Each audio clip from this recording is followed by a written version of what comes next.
ہو مبارک مومنوں پھر آ گیا ماہ سیام، رحمت باری سے ہوں سیراب جس میں خاص و عام، فضل رب سے مسجدوں میں رونقیں بڑھنے لگیں، اہل ایمان اس میں ہیں محو عبادت صبح و شام، خوب ہے روزوں نمازوں اور زکوٰۃ مال سے ظاہری اور باطنی پاکیزگی کا انتظام، روز و شب ہوتے ہیں عاصی نار سے اس میں بری، ہوتی ہیں یہ بخششیں از ابتدا تا اختتام،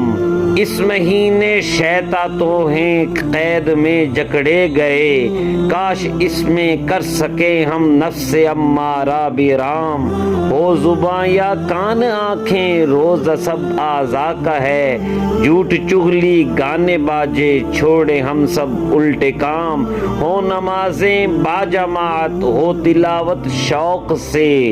ہم شعار اپنا بنائیں سنت خیر الانام، پائیں آقا کے محب مدح نبی سے بھی سرور، بھیجے خوب ان پر درود اور بھیجے خوب ان پر سلام، اہل ثروت بھی کرائیں سحریاں افطاریاں، مولا ہوں تیری رضا ہی کے لیے سب اہتمام، جس مہینے کی کریں توصیف قرآن و حدیث، شان اس کی کیا بتائے گا یہ ثاقب کا کلام۔